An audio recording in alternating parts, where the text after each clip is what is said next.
Okay, Chris, we're live. Okay, thank you, Shannon and Sarah, and welcome to everyone who is watching us right now. We have a couple of communities that we are trying to talk about this afternoon, and we're going to start with, we have two superintendents from Washington local schools as well as Toledo Public Schools, but we want to start with Ash Lemons from the Ability Center because our community of persons with disabilities is running into some unique challenges and obstacles as we are home, staying at home and quarantined and kind of isolated under these circumstances. So Ash, what are you seeing with your community right now? What are the challenges they're facing? Hi, thanks, Chris, and thanks for inviting us to the table. What we're seeing is loneliness and isolation. And so what we've done at the Ability Center is we've looked at all of the consumers from the past couple of years, and we've made an effort with all of our team at the Ability Center to reach out to people and to find out how they're doing during this time and what needs they might have. It seems most of it is just wanting someone to talk to and touch base with. That's what we're here for. We have a live chat that's available. And in fact, I was just on it. And so people can reach out to us at our number. And we're still doing some durable medical equipment drop-offs and pickups. And we just want to know, we just want to let people know that we're here for them. If you're a person with a disability and you need someone to talk to, or you have some needs, we have plenty of people awaiting a phone call.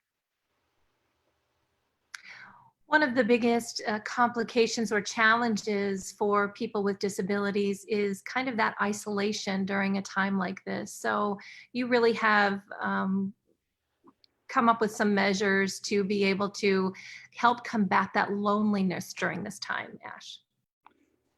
Yeah, we actually have a really interesting document that our youth department just created, which allows people to connect via different platforms. We just had a Zoom meeting this morning with 40 or 50 of our staff, so it was really nice to see everyone. And that can really help people feel connected during this time. We should have that tutorial posted live right now. We actually are presenting in a national teleconference next week about it. So that's the other thing we're trying to do is if people have not been familiar with how to use that technology in the past, they can call us and we can help them with that too. I know that there are a lot of folks who need home health care and have people that come into their homes to help them with various things. And that has been a little bit of a challenge as well for some folks. There's a little bit, heightened concern with PPE and that sort of thing. That's correct. And we're on the hunt right now for some masks. We're doing some reaching out. I've got a few folks that are working on a project right now to locate some masks so that we have those available. We have heard that that is a concern of our consumer base and ensuring that people that are coming into their home have proper PPE so that we can all stay healthy. Yep. Okay, and so you have this hotline that people are able to access if they need any help at all, if they just need somebody to talk to, right? And kind of combat that loneliness. And here is the phone number for the Ability Center. You can go online at abilitycenter.org or the info and referral line, as you saw there, 419-885. I'm missing the last four numbers now, Ash. What are they? 5733, and we're there 8:30 to 5. I just double checked to make sure I could get a live person 2 seconds ago, and Christina is live right now if you want to talk to her. So we're here. Okay. Good to know. We're going to take questions from the media if anybody has questions for Ash from the Ability Center before we start with our superintendents. So if there's anybody that might have a question that you'd like to ask, just raise your hand. We will unmute you and get you hooked up here with Ash. Anybody?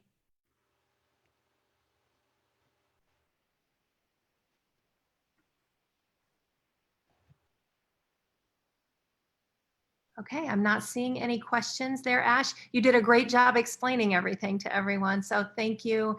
And again, we'll make sure that the phone number for the Ability Center and the website get into the comments section of our social media feeds here. Thank you so much for the work that you're doing. Thanks. All right, Ash is going to turn his camera off. We're going to ask Dr. Katie Anstadt from Washington Local Schools and Dr. Romulus Durant from Toledo Public Schools to turn on their cameras as we go into our school discussion here and see how things are going.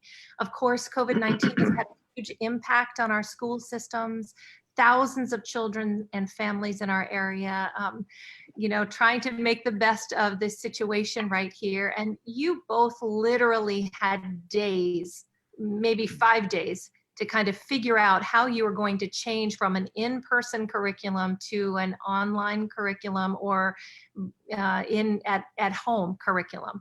So can you just kind of tell us how that came about, how quickly you were able to do that? We'll start with you, Dr. Anstadt, and then how's it going these few weeks later? Thanks, Chris. Well, it's been a challenge. There's no doubt about it. But I think, and I know Ram will say the same thing. When you put teachers to a task, they figure it out, and they figure it out in ways that you can't even imagine. Our team came together very, very quickly. We immediately realized that a lot of our students wouldn't have internet access. A lot of our kids have devices. Our 3rd through 12th graders have devices, but we knew that internet access would be an issue. So for our K through 6 kids, just so we could get to them as quickly as possible, we sent out a mailing. So every student received an envelope in the mail with a letter from their classroom teacher and some initial assignments. A lot of our teachers, even at the very last second, even though they only had a few hours to prepare, had prepared some initial work for them and sent it home. So every student got something in the mail, which everybody likes to get something in the mail until you're an adult, and it's usually bills then. So then it's not as much fun. But everybody got something in the mail, and they all received something, and we were able to kick it off pretty quickly.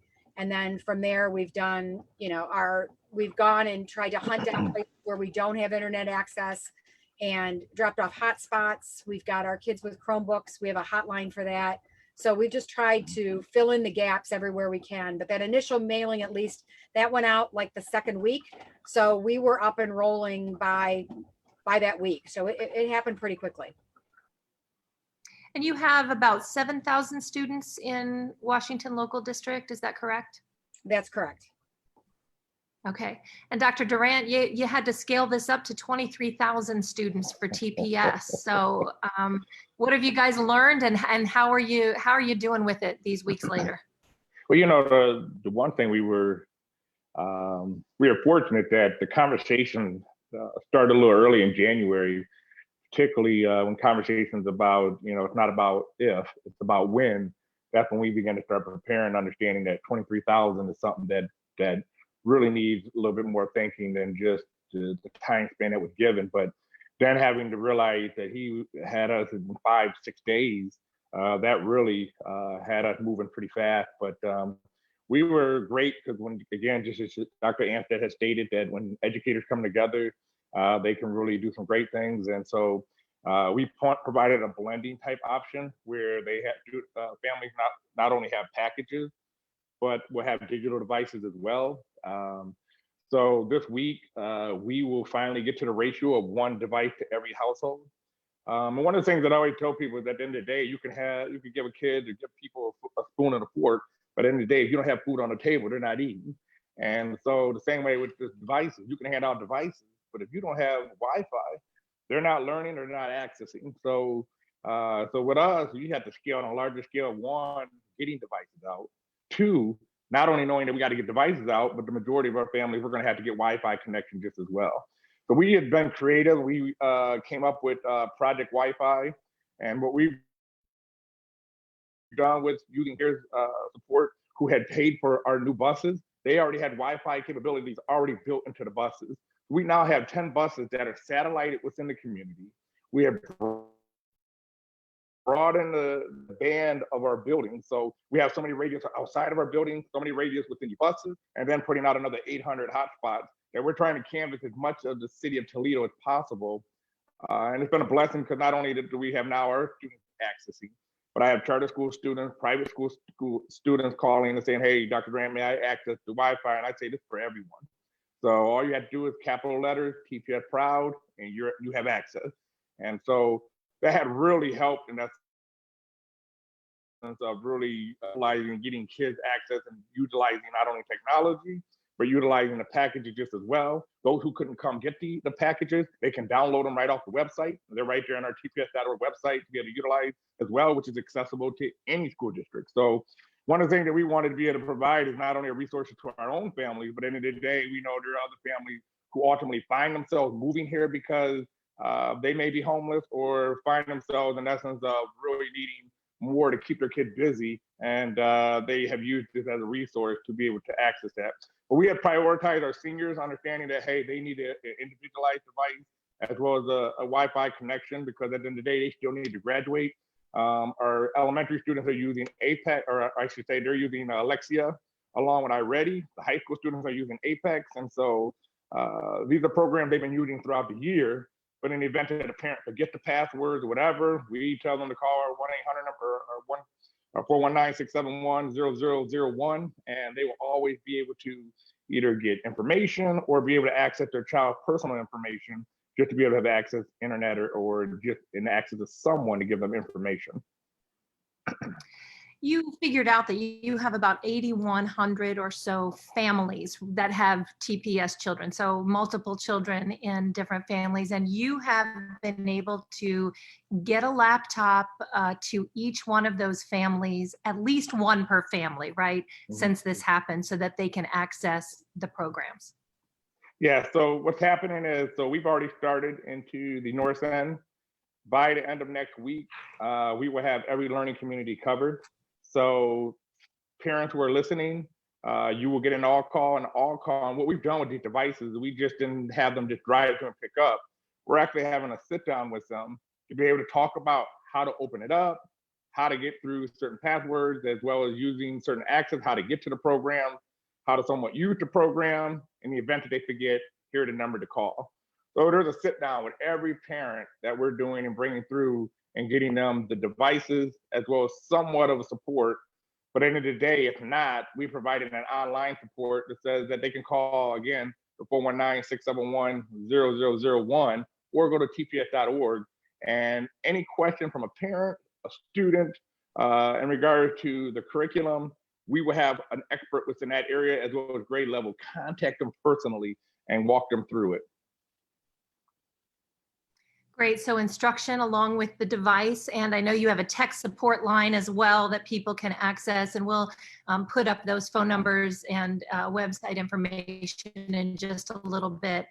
Dr. Anstadt, you have done something similar in Washington local schools, where you have been able to ensure that kids have not only Wi-Fi, but a computer in their home to be able to learn and do the things that you're asking them to do at home. We did. So we did a lot of handing out of, when we first started our food program, also started handing out Chromebooks whenever we realized there wasn't one in the home. Similar to Dr. Durant, we wanted to make sure that there was at least one in every home. Our 3rd through 12th graders are all working off of Google Classroom. There all should be a device in the home. We should have Wi-Fi or a hotspot nearby. And also, also advertising where those hotspots are, where they're able to go to a library or outside any of our schools to get Wi-Fi. TPS buses would be another great resource for our kids if they live closer to a TPS than to a library. They could, a TPS location, they could go there. So I think that was the key, is getting something into everybody's hands and then connecting and trying to figure out who we weren't connecting with. So our teachers have started to reach out and have Zoom meetings or Google Meets and finding out, are we missing anybody? Is there anybody that isn't showing up? Who are we not accounting for? That was the most important thing, Chris, and I know Dr. Durant feels the same way. We had to make sure that our kids were present.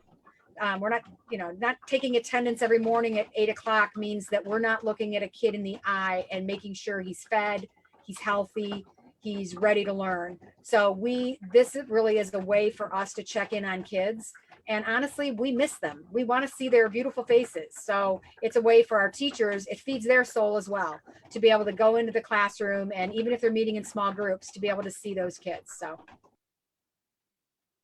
So there were some numbers that came out yesterday from the state of Ohio that were showing 25% or a quarter of students in Ohio are not engaging with their learning. Does that sound right to you in each of your prospective districts?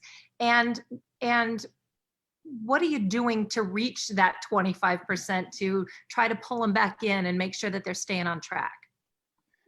So I had a meeting with the Ohio 8 this morning. So every week there's a phone conference. Ohio 8 is all the large urban districts in the state of Ohio, along with, we had a Northwest Ohio conference call yesterday, which is the regional. So those in various counties outside of Lucas County within Northwest Ohio, as well as our local one here. And so the conversation, particularly this morning, they found the number to be off. So the governor had actually asked the Urban 8 to provide a sense of our own numbers, in essence of how many are engaged, as well as what are the other resources they're leveraging. So, within our district, that we had moved from 60%, one, that were on and engaged, but two, we had moved that 60% up to about 90% of getting kids who are actually now on every day with a device. And that difference is because they didn't have a device. So the fact that we were now able to get devices within those hands really worked out. But at the same time, there were those who were not going on because they didn't have Wi-Fi. So we had given them the ability to get on Wi-Fi just to be able to have access. So that had increased our engagement level. At the same time, we have another 25% who would actually chose to use the package. And so, they're keeping in contact with their instructors, as well as, asking for updates, as well as tutorials on certain aspects of it, depending on the content of it. So we have instructors who are staying in touch with them. But the main thing is graduation, keeping individuals from our, as well as down at our central office location, keeping a pulse on those kids who still need to continue to recover credit or who are on good pace to complete as they were prior to the pandemic. And so it's really keeping in touch and so forth. So we have some students who are on APEX who are recovering credits that they may have lost out in previous years. We are constantly on making sure we're in their hours, their engagements, and so forth, and we're doing the same with the others. So right now, we're actually providing numbers along with the other Urban 8 to the governor to be able to speak to, in essence, based on not really knowing where this number is coming from and who actually did this and set forth, and because obviously they hadn't contacted our district nor any other district in Urban 8.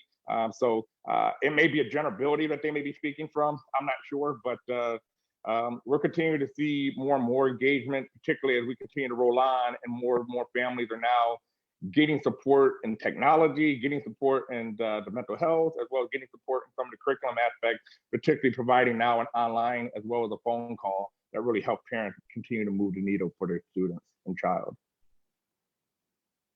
Dr. Anstadt, are you seeing the same thing within your district, and how are you reaching out to those families? I would agree with Dr. Durant. I don't know where that number came from, but that is not our experience. I think maybe the first day or so, that was probably the experience. But as our students found out where we were and we started connecting with them, I mean, before they ever left school, we said to them, check your email, check your email, check your email, because we're going to be communicating with you. And then we picked up the phone. Every student in our district has an adult who reaches out to them at least twice a week. So by phone, by Zoom meeting, and that may or may not be their classroom teacher. In the case of the high school, they all have advisory at the junior high as well. So they have an adult reaching out to them.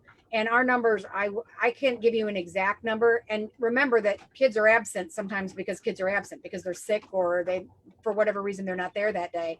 But I would guess that our numbers are approaching high 80s to 90% of our kids that we're meeting with or talking to are engaged. I think the good news about graduation right now, and I know Dr. Durant would agree with me, is that Ohio has created some pathways, and we've really reached out strongly to our seniors and said, man, even if you were a little bit credit deficient, this is your time. Like, we can catch you up. We have a little longer window. We can get you across that, I would say across the stage normally, but obviously there's not going to be a stage, but we can get you that diploma. And this is going to make a huge difference to you the rest of your life to do this. So I think that little bit of extra time that they've given us to help kids achieve their goals and maybe make up for that little credit that they missed. So we've been very aggressive, especially about reaching out to our seniors. Yep. And I just want to add, Ms. Peterson, is that one of the biggest challenges we're having in TPS is, again, I always remind people that we have the highest homelessness percent in the state of Ohio. Families that are in that are very mobile. And so what we have is, we've had some families who were once residing with another family member, and due to the pandemic, as well as the stay at home, were forced to move elsewhere. And that force had moved some of them out of the city limit, had moved some of them out of the state limit, and we have no knowledge of it. And so we're trying to track some of those students down. We have had some success using social media, where we're asking those in the public, if you know there's a family member who may have called you, if you know there's a family member that you're aware of who had migrated somewhere else to another family member's home to stay during the stay-at-home order, please let the districts know, whether it's TPS, Washington Local, or any other school district. At the end of the day, we're trying to find them. And so I have individuals who are on social media really looking for family members and asking, are you a family of this individual? Please help us, because we want to make sure we're staying in contact with them, as well as provide them access to the resources that are here, if not, if they're getting it somewhere else. We know that schools are so much more than just places for education. I mean, these are places that kids have relationships with their friends and teachers and administrators, places where they're fed every day. And you really have, mobilized to be able to make sure that those types of services are out there, especially the meals. I mean, hundreds of thousands of meals between these two districts, right, that we have put out over the past few weeks for parents. So how did you mobilize that? Dr. Durant, we'll start with you, and just, get people to a point where they were able to access those meals from you. Our main thing is continuing to leverage our partnerships. United Way has been a huge help in their 211, utilizing the 211 as the vehicle to really quarterback families into closest locations to their primary home.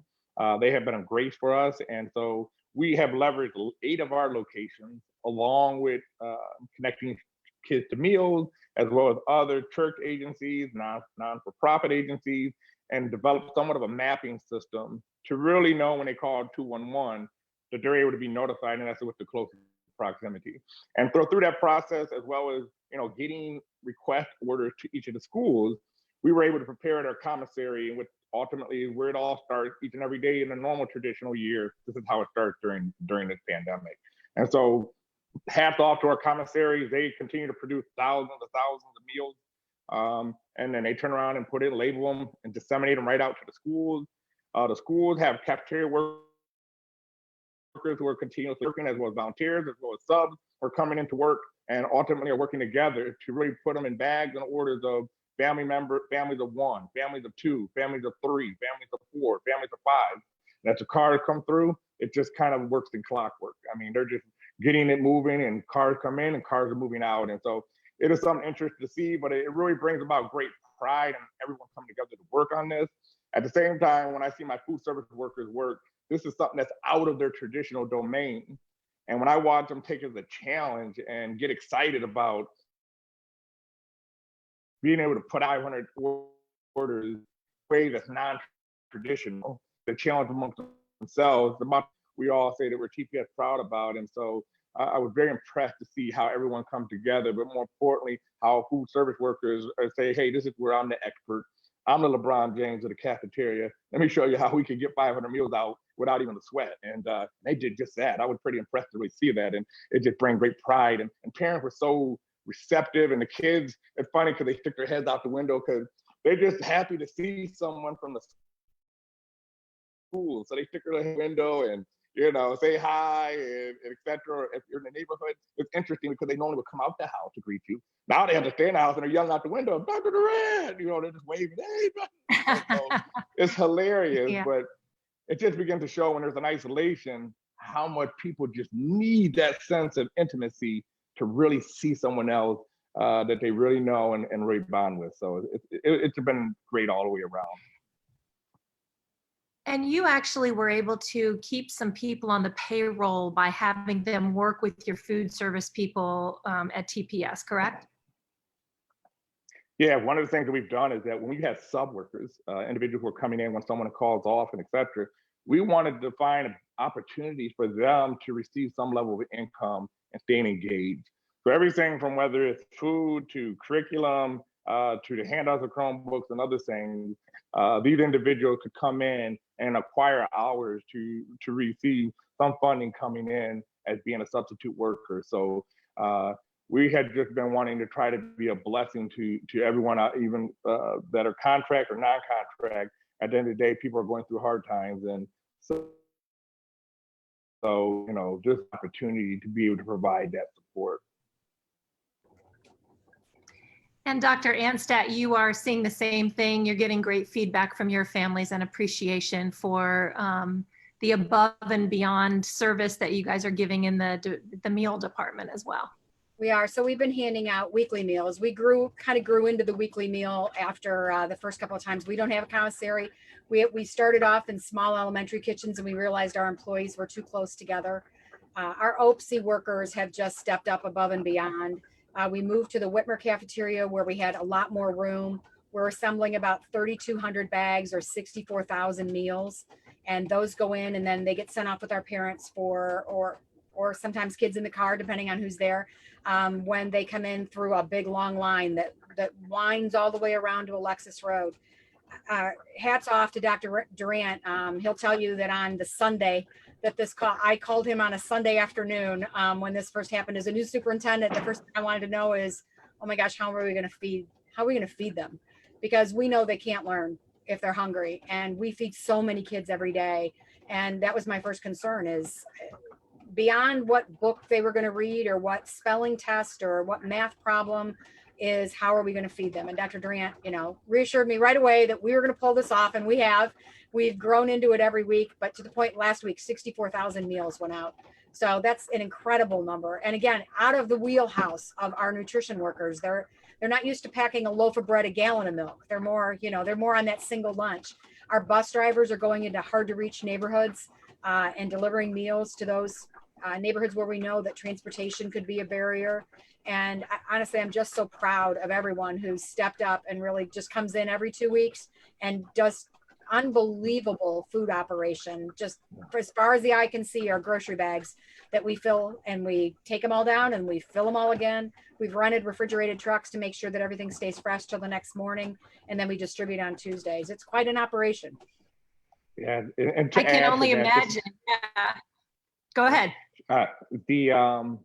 And what we'll find in many of the cases is that we had individuals who were living in cross sectors of the community. And so we were able to leverage students who were able to go out to the Whitmer site, and those who were able to go out to our START site or our Tutor Technology location, just based on where they lived at, to really have shared opportunities for individuals. And it was help coordinate for 211. But the other thing is, hats off to our individuals who we kind of call gophers, who were actually driving to locations. We, as we known in the past, we have a large population of students who are being raised by grandparents, particularly those who are homebound. And so we had to be able to make sure that we were providing those homes foods opportunities, as well as drop off of curriculum and other things just as well. So we work with Area Office on Aging, as well as others, as well as the school, to figure out who are those homes, as well as those guardians. At the end of the day, there are some impairments, or they're just an age that they're homebound and they need extra support to where they're not able to get out to a food location, they're not able to get out to the curriculum. And so hats off to everyone who came together to really make sure that we were actually doing drop off. But in the event that someone still needs that type of support, again, the number that we provided, as well as the TPS.org website, continue to keep us informed, the more we can support you. I have been hearing all sorts of amazing stories about teachers and unique things that they are doing to keep in touch with the kids over this time. The teachers are really missing them too. And you both have indicated how proud you are of how people have really stepped up and just kind of figured this out as they've gone along.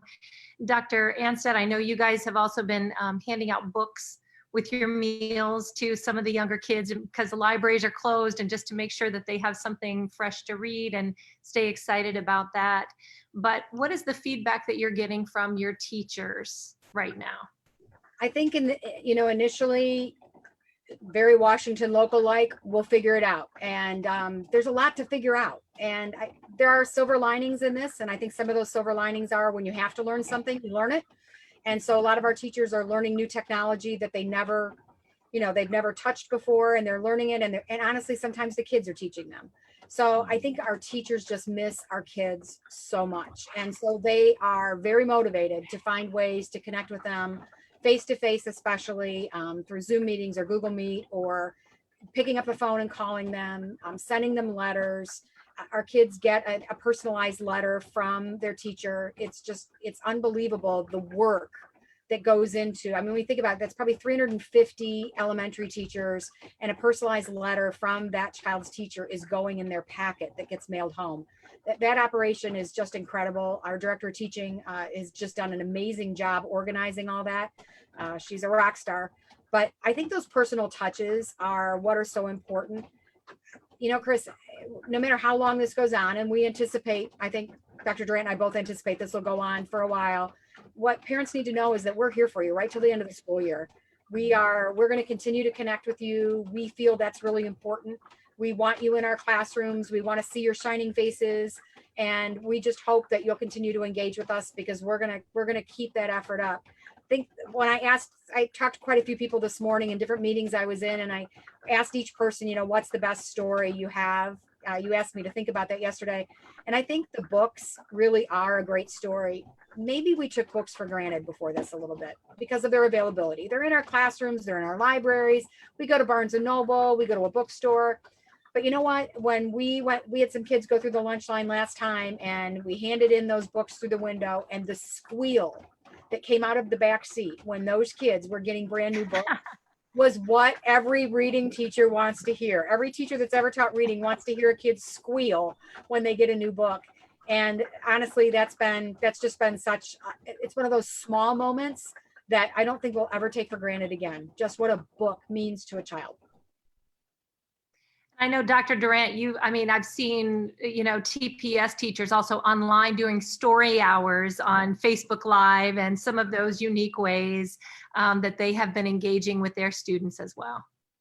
Yes, and I got to do one in a minute here, because one of the teachers challenged me, said, "Hey, Dr. Durant, they're all looking for the cool cat in the hat, so I got to call the cool cat in the hat to see if he's somewhere in town," because they said the kids are calling for him. So I had one teacher say, "Hey, we're going to invite a new guest to the table to read." But I think there's just a lot that the teachers are doing. I don't know if you saw the one, I know the media had really done, where all the teachers got into their vehicle to drive through the neighborhood around the schools and beep their horn and had their signs out that said, the teachers still support you.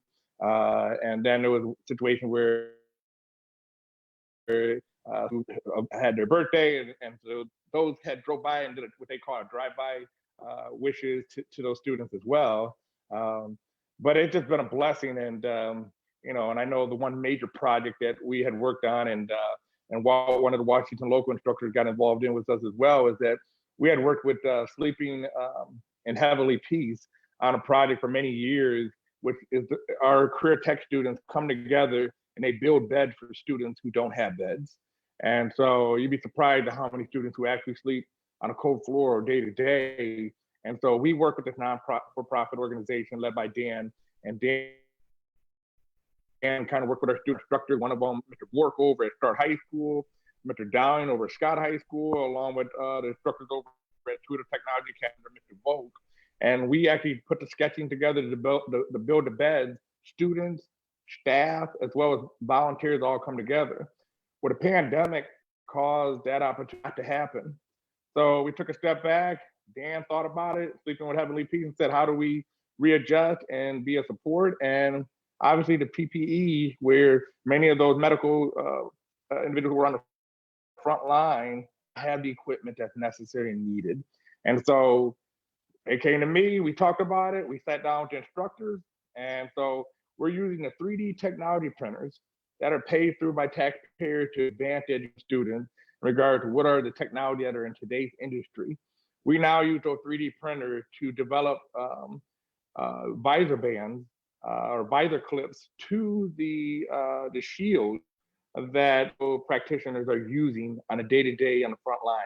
So what happens is that we went to the school, we took the 3D printers out, we took it to the teachers' homes.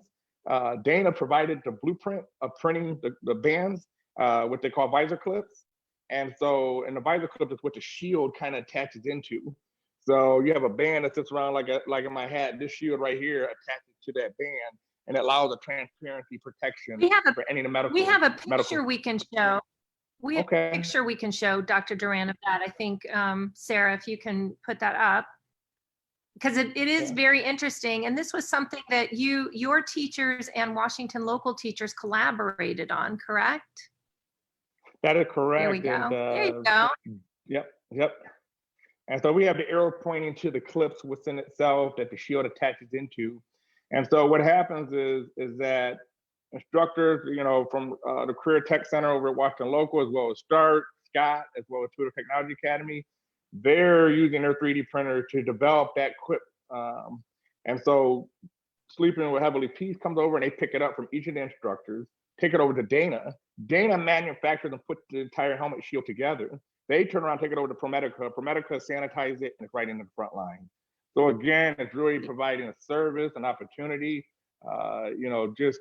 It's just a great collaboration holistically of two school districts working with a non-for-profit organization, working with a corporate 500 company of Dana, and working with another corporate 500 company of ProMedica to provide a service and equipment that's necessary today on the front line. And so we've been excited to be a part of that. But the joy that our staff gets from it, as well as just the stories that's being told through it, has been a great blessing to be a part of. So we just thank all those who came together to make it happen and to continue it on as the need continues to happen.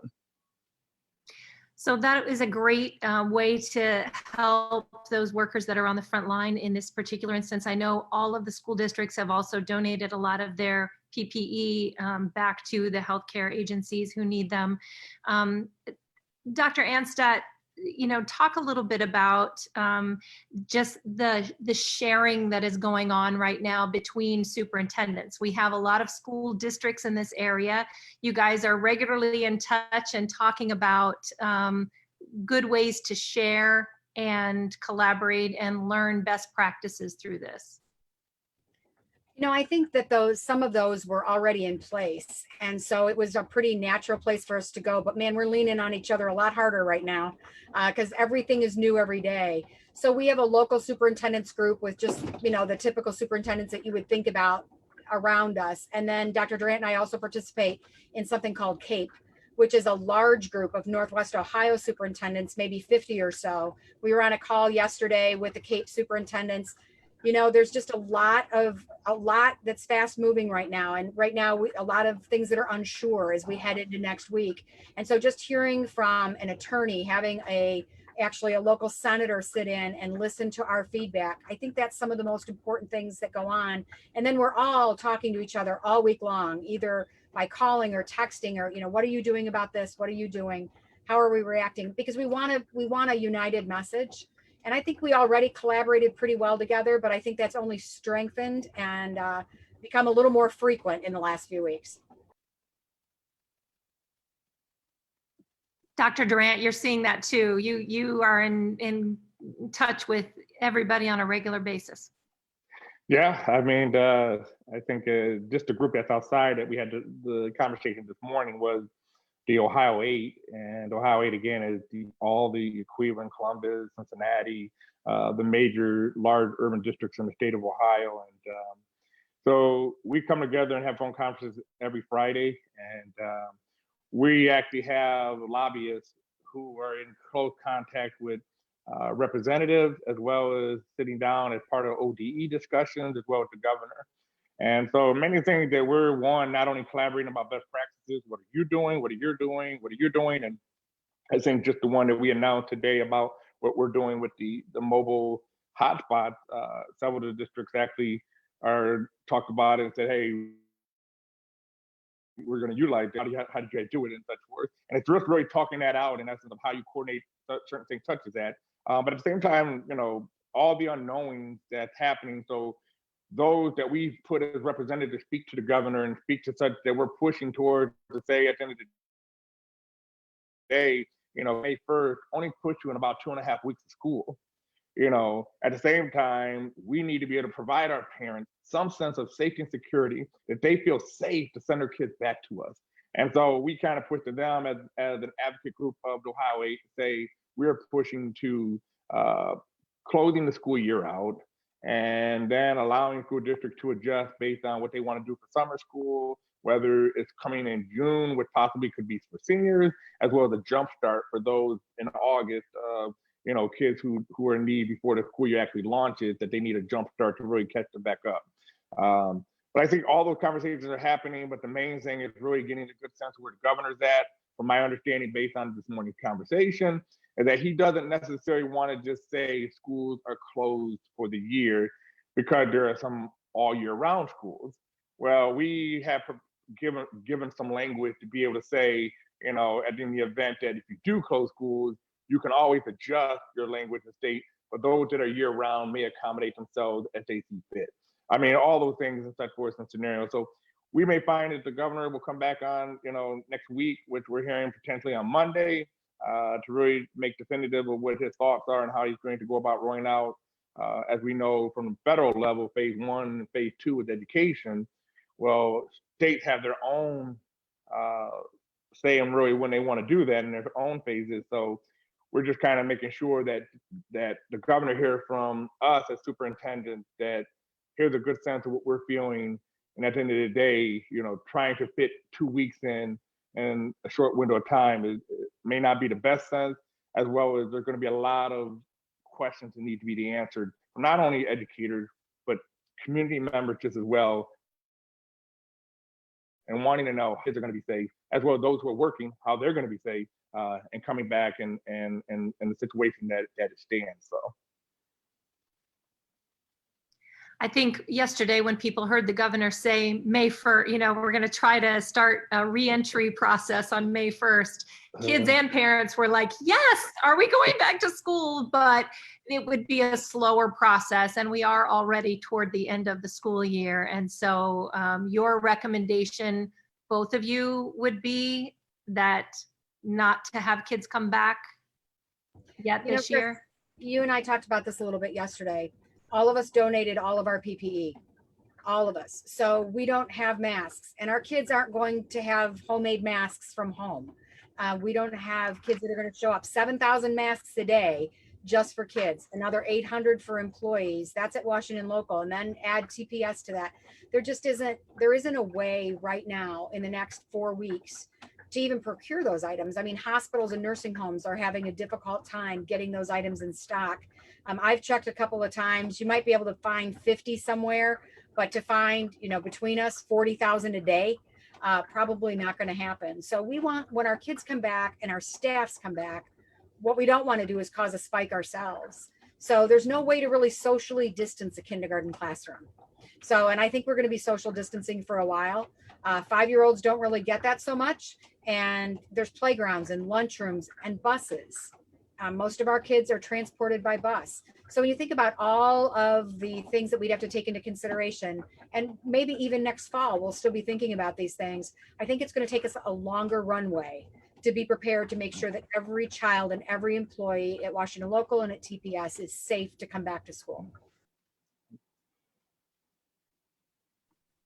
And that's the same sentiment that I just stated a minute ago. And I think even, not only with our own children, but those who are most prone, which is those who are middle-aged to, and higher in age, that they're, could potentially be in harm's way as well, being that kids are very resilient. And so until you have a vaccination, it's very difficult to really say when and what. And she said not only having PPE equipment, but actually having sanitized supply to be able to sanitize a building day in and day out after daily interactions that are happening through each and every day. The main thing is just as each of the governors have stated, there needs to be a clear plan. We've been providing our own recovery plan, but a clear plan in essence that you actually have the resources to carry it out. A plan, if you have a plan and you don't have the resources of how you're going to do your daily cleaning, you don't have the resources that have the PPE, you don't have the resources of how to test people and how testing is going to happen. Because at the end, I'm assuming people want to know that individuals who are coming into the schools have been tested. Because if they haven't been tested, they could be exposing others to that and say, well, we got masks. If you don't have a mask for daily usage, some people are recycling masks. You're contaminating the mask from the outside, which ultimately, at the end of the day, is causing as well. So there's so many different things and conversations that have to be had that we believe the governor is probably going to do the right thing in essence of putting safety first, particularly our children, as well as our educators, and then begin to develop a plan that makes sense in how we go about bringing kids back and for parents to feel comfortable and feel safe that their child. But at the same time, you got children who are fragile. We have very high population of fragile kids who are, whether they're whether they have asthma, whether they have high blood pressure already, all these other factors that put them in range for fatality with the coronavirus. So again, there's a lot of questions, and at the end of the day, the community as well as the parents can rest assured that myself and Dr. Anstead are pushing heavily to make sure that safety is the highest conversation for their children, as well as our educators as well. So we want to open it now to our media questions. If you have a question, most of you know the drill by now, just click the raise hand in the chat area there, and we will let you ask your own question, or you can write your question out in the chat section if you'd like to have me ask it for you. We do have a question from Andrew Asmus, who is asking, what are your concerns with how pre-K students are being affected by the stay-at-home order? Our pre-K students are being contacted by their teachers. They're reaching out. They're making sure that they're getting services along with our students, other students with disabilities. And I mean, there's a whole plethora of different kinds of services that are still going on. Speech, PT, all of those things, just like some people are meeting with their doctor online right now, those kinds of things are going to on as well. And our preschool teachers have continued to reach out to our preschoolers and provide support to those families as well. Yeah, our main thing is that one, we're continuing to encourage our parents to utilize the resources and support, as well as the educational training that we had provided as part of the pre-K opportunity. As Head Start, not only is it a responsibility for us to educate the child at 3 to 4 years of age and 5 years of age, but we're also responsible to educate the parents in essence of how to go about reinforcing these educational moments, educational opportunities, as well as strategies within their own home to be able to do on a daily basis. We tell parents continue to utilize those strategies on a daily basis. If for whatever reason you need to be updated, for whatever reason you need more ideas, or you just don't recall the ideas, feel free to again call our hotline, the 419 hotline, as well as TPS.org, and we will have someone part of our early childhood center to be able to contact you within that. But again, that's enough to continue educating each and every child, and within TPS, as well as the Washington Local, as well as educators across the land, that early childhood is where it all stems from. It's the foundation of education. And so to be able to make sure that those things are happening on a day-to-day basis really goes a long way as they progress into kindergarten, first, second, and upward. We do have a question from the Facebook feed about graduation and grades. Are you making alternate graduation plans? Is that still on hold? And how are you handling grades? Dr. Durant, you can go ahead and answer first, and then we'll get Dr. Anstead. So we put notices out. You can also read it on our TPS.org, as well as some of the press events. But the governor has made it clear that to the third quarter, all those students who are on progress pace to graduate will continue to do so. Those who need credit recovery will continue to need to do credit recovery. So if you have the APEX system, which is in TPS, those are the kids that we say we have individuals calling them and monitoring their time on task daily. But the main thing is that students who are on track and progress to graduate will continue to do so. They just need to make sure that they're continuing to complete their work and turning those things in.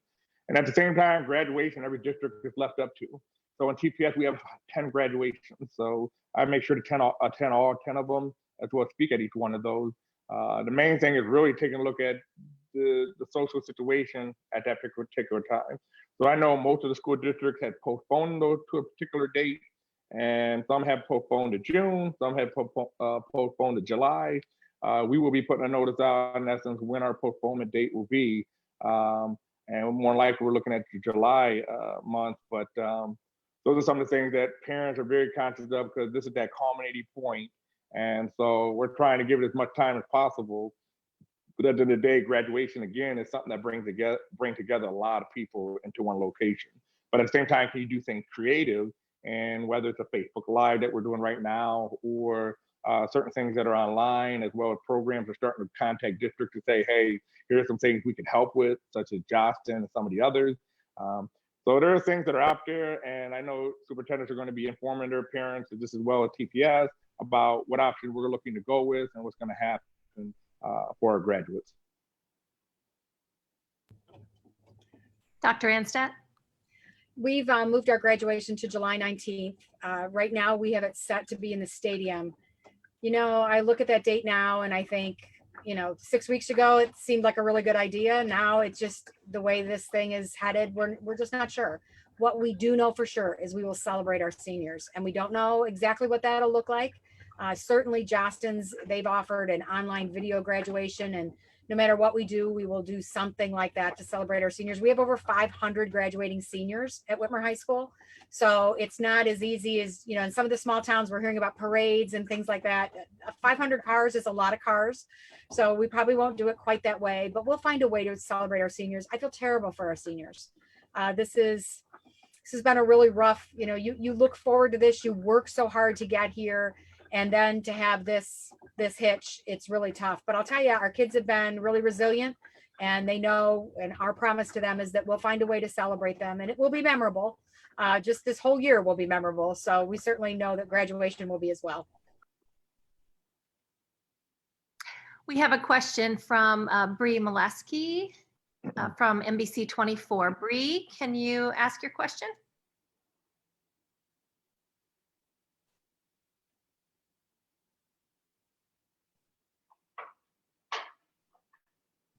Bree?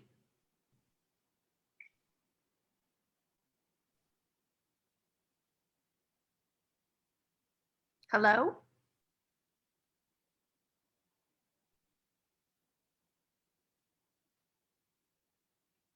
We can't hear you for some reason.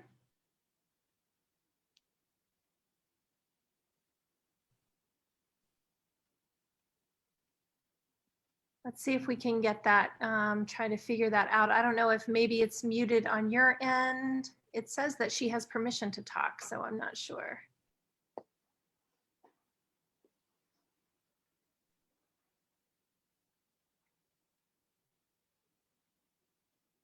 And that's the only question, the only hand raised at the time. I wanted to go to our graphics, Sarah, if we can do that, and just give people a resource where they can reach out to both TPS and to Washington Local Schools. If you have a question, tps.org is a great resource for you. The student assistance line for tech support, mental health support, or curriculum support is 419-671-0001. And you can access that. I think it's 8 to 3, Dr. Durant, that number is available during the day. Correct. Okay, and then for Washington Local Schools, there are a variety of numbers for any health questions related to your student. 419-407-4010. For counseling during this time, 419-407-4020. If you have academic questions, 419-407-4030. And then any technology questions, or you need help with your computer, your laptop, anything like that, it's 419-407-4040. 40. And WLS4kids.org is the website there. And there is just a great amount of information on the websites both of you have there. I was looking through them yesterday. Wonderful resources there for families as well, community resources as well. Okay, I think, did we get Bree? Oh, Bree is asking, we couldn't get her mic to work. It doesn't seem to be working, she said. She was wondering about summer school and what would that option look like? So one of the things at Washington Local that we know for sure is that there will be summer school, both for our seniors, and we also want to assure parents that we'll be there all summer for them in some way, shape, or form. We're kind of waiting for the governor on Monday to formulate those plans, but I think through our university partners and our school teachers, I think we will be there all summer supporting families to make sure that they feel like they're ready for the 2021 school year. So there'll be more details coming, but there will be summer school. Probably not in person, probably still be virtual. Yep. And the same for TPS. Summer school looks just as they had done in the past. Pretty much our high school students use APEX, which is an online program. In the summer school, they have a choice to be able to come to a building or do laptop. Well, obviously, in this case, if we're still in stay at home or still in social distancing, they'll still be able to continue to do those online with the APEX system. Those who are in elementary, we're in conversation in essence what that may look like. Could it be extension at the end of this year, or could it be a jump start to the beginning of the year? We're all still part of the conversation, just waiting on understanding what the governor may announce coming next week, which can completely change everything. We kind of find it makes more sense to jumpstart a school year, allows us to clean all the buildings, get them sanitized in the way that they need to be, and then begin to start much earlier within the August month to be able to jumpstart them going right into the first day of school. But at the same time, again, we may get an announcement that the school year may postpone and still go into social distancing where it may start in September. So these are all things that we continue to have planned for in the event that the governor has to come out to be able to say X, Y, and Z. So that's why we're kind of hoping to wait until next week to find out what he says to be able to know what we're going to do for the school year, because it will help to understand what we're going to do for the summer. But at the same time, we're already in the process of planning for a recovery as well as planning for an extension of online as well as social distancing. So in the event that happens, because some conversations people are talking about to January 1, we got to be prepared for that. So like I tell people, when you're talking about 23,000 students, you just can't jump up overnight. You have to stay ahead of it. And so those are the things that we're doing, having a plan for a plan in the event that something's decided at the State House that we need to be in full preparation for. Dr. Durant and I are both getting t-shirts made that say, "We're waiting on the governor." we have a question kind of along that same line from Kaylee at WTOL, who's asking, when reintegration does happen, have you guys thought about what that might look like? Fewer students in each class, desks separated a little more, how group assignments might be handled, those types of things. Are you formulating plans for that? There's an entire meeting next week dedicated just to that, to start spitballing ideas and throwing around some ideas about what it might look like. I think initially in the CAPE meeting that I talked about earlier, where 40 or so superintendents were gathered together, it was great to have Senator Gavarone there to listen, to hear some of the things we're concerned about, because most people don't think about the fact that there are 84 students on a bus, that there are 700 children in a cafeteria. So you could maybe slow down school or separate, but those kids are all still together in a classroom. There are still 25 kindergartners in a classroom. There are still 25 seniors in an English, a senior English class. So this is way more complicated. We need as long a runway as we can possibly get from the governor to think about busing, because our bus drivers work in the morning and then they work again in the afternoon. If we're going to have to run midday routes, that requires a lot of hiring and it requires a budget that neither of us, I can speak for Dr. Durant, neither of us have a budget to run midday routes right now. So these are all things that we can't be deciding these things August 1st. Like, we need as long a runway as possible, but we're going to start planning now for the eventual, and we'll be ready no matter what it is. Well, you both did jump into action very quickly, right? When you had that 5 days to kind of plan. Dr. Durant, I'm sorry, I interrupted you. Oh no, just to add on to Dr. Amstead, is that everything she said is exactly right. Is that there are some things sometimes decision makers are making at the state level who are out of practice to understand what a school day looks like, and so the cafeteria, the buses, classrooms, even when don't realize that when a sub is not available and there is no sub, we got to figure out what you're going to do with those 20 students. In many cases, classroom at that grade level will allow those students to merge into their classrooms so they're covering the same curriculum. Well, now you just put 40 students in a room, or the ability to cover classrooms just based on who's going to be out, based on staff who ultimately may be medically fragile. So those are all the things that have to be accounted for. At the same time, just as Washington Local has a career tech center, just as we do, career tech is all about project-based learning. You can't go in carpentry and not have somebody less than 6 feet from you, or you get yourself injured. So again, there are going to have to be some conversation about what career tech looks like, what can be covered. At the same time, hands-on is always much better in the career tech world than actually doing things online or three-dimensional and all those other things that are happening in the simulation. So yeah, you can assimilate, but at the end of the day, you still have to put your hands on it. So we have some of those simulations for our caterpillars and all those other excavators and things that are part of the industrial equipment. But in the day, the students still have to get into these equipment and devices and such forth. So these are all the things that we're ultimately in discussion to say, what does career tech look like within it? Cosmetology requires you to be up close to individuals. Now, obviously, you're going to be wearing a mask and hopefully with gloves, but at the same time, you're still having intimate connection with somebody. Potentially, if you're looking to further your education, opposed to using a doll's head that you may be working on, et cetera. So these are all things that need to be in conversation, and we're having currently with the governor now as part of our Ohio 8 discussion, because we're having the same situation in Ohio 8, whether it's Northwest Ohio or here within Lucas County. Bree from The Blade is asking just to clarify your comments about the social distancing for schools beyond May 1st. Are both of you looking to extend the school closing to the end of the year? We don't really have authority. If you leave it up to us, yes, but I don't think we have that authority. The governor has that authority. Yep.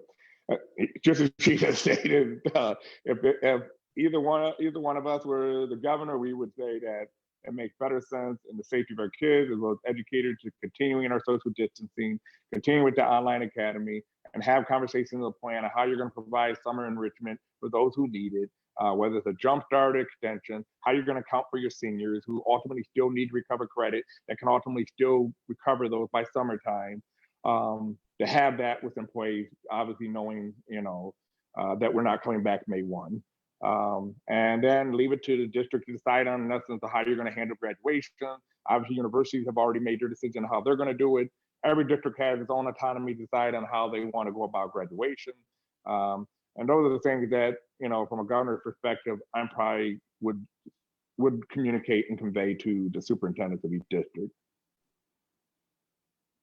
We have another question from Andrew at WTOL. What would the plan be to handle parents who don't feel comfortable to send their kids back to school in the fall if you do start the reintegration process in August or September?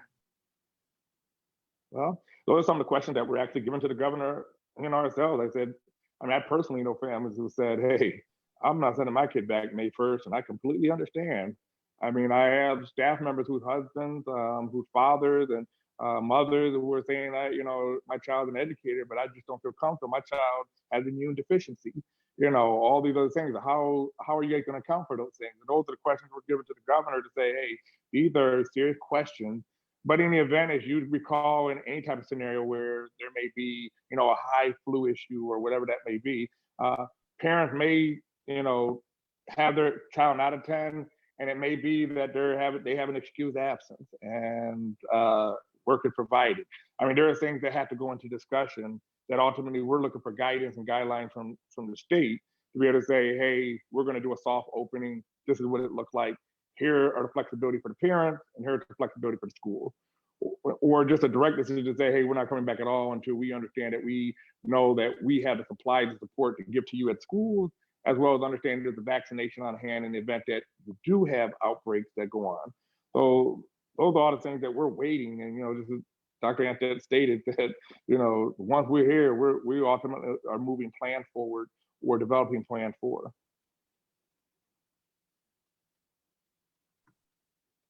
Dr. Anstad, did you want to add to that, or you're good with that answer? I think he said it very eloquently. Yes. I think we have learned some things along the way, but when you think about, what is that? Is that 25, 30, 40%? We are all judged on our attendance number. I think we're in a time where the legislature through House Bill 197 has given us a little leeway on some things. And I think that will go into next year as well.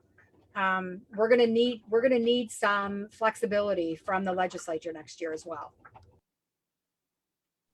All right, I am not seeing any other questions. Are there any other questions from our media folks? Yep, we've already answered that one. So I think we're good. If there's no other questions, we want to thank Dr. Romulus Durant from Toledo Public Schools and Dr. Katie Anstad from Washington Local Schools. Thank you so much for your time today. I know a lot of parents are out there kind of wondering about some of these questions, and we appreciate you being willing to answer them. And again, we will put the information on the phone numbers and websites in the comment section of this social media feed so that you can access that at a later time as well. Thank you both so much. Thanks, Chris. Thank you.